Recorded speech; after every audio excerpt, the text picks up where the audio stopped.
Bonjour à tous, j'ai une voiture qui a plus de 30 ans là.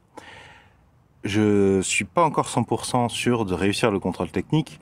Et le problème c'est que pendant que je la répare, j'ai besoin d'ouvrir les portes et des fois je tape les portières des voitures à côté et j'ai les marques. Je voudrais pas faire des frais au cas où. Je vais pas dépenser 20 euros si facilement pour une voiture dont il y a encore une probabilité encore un peu trop élevée que j'apprenne qu'il y a un problème trop grave et que je dois m'en séparer ou que je peux pas l'utiliser avant très longtemps. Du coup, j'ai envie de faire un test, de prendre du silicone de salle de bain pour voir si ça le fait, quoi. A priori, oui. IPA.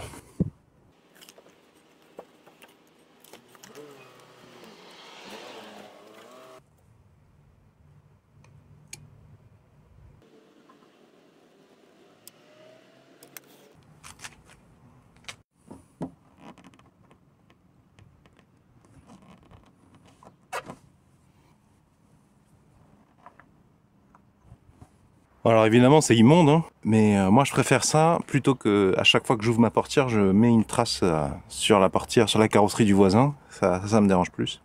Alors une chose auquel j'avais pas du tout pensé, c'est que si vous êtes, vous voyez là, je suis à une place où il y a quelqu'un qui est susceptible de venir se garer. Le problème, c'est que s'il touche ma carrosserie, il ne sait pas qu'il y a du produit en train de sécher. S'il s'en met sur les vêtements, il va m'en vouloir.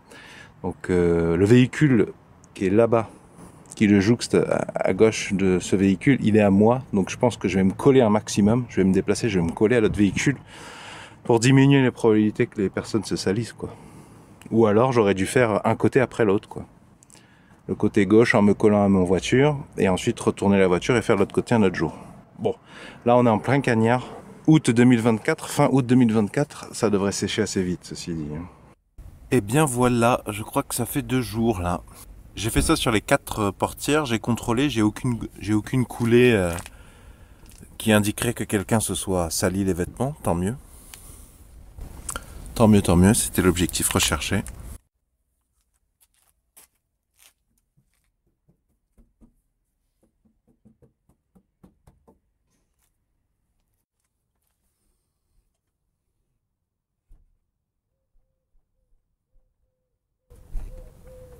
Voilà, je te garantis qu'avant que je mette, ça se passait pas comme ça, hein. T'avais un trait blanc là. Bah d'ailleurs tu le devines vu que là tu vois bien que la peinture est partie là. Le métal est à nu quoi.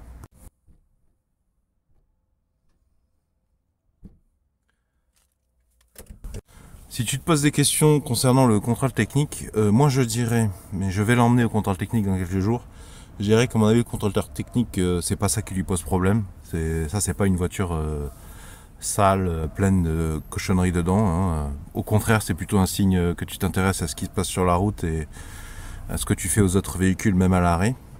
Donc à mon avis il va comprendre, je pense, il sera bien placé pour comprendre. Je te dirais d'ailleurs si ça tient bien dans le long terme. Sur le long terme, je te mettrai à cet effet dans la description sous la vidéo la date à laquelle j'ai fait cette opération. Je t'invite à comparer la date à laquelle tu regardes cette vidéo et à prendre connaissance des remarques que je mettrai a posteriori sur le long terme. Si ça évolue bien ou pas bien. Surtout ça évolue pas bien d'ailleurs. Bon, du coup, je te dirai aussi ce qu'aura dit le contrôle technique. Je pense pas qu'il y aura de problème vu que c'est pas plus épais que les protections que t'achètes toutes faites. Oui, ça dépasse de la carrosserie, mais c'est un truc hyper meuble, quoi.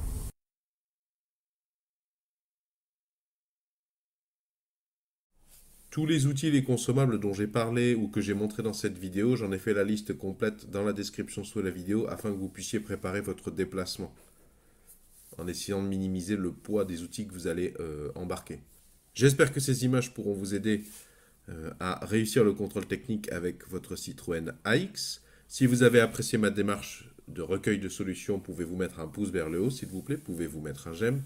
Pour celles et ceux qui veulent vraiment me soutenir efficacement, pourriez-vous de temps en temps, s'il vous plaît, sur ma chaîne YouTube, laisser une vidéo skippable s'écouler entièrement, c'est-à-dire ne pas cliquer sur skip au bout de 5 secondes, couper le son, ne pas regarder la vidéo. Je sais que c'est désagréable, mais moi, je suis rétribué ainsi et ça m'évite de demander des participations financières directes aux différents spectateurs.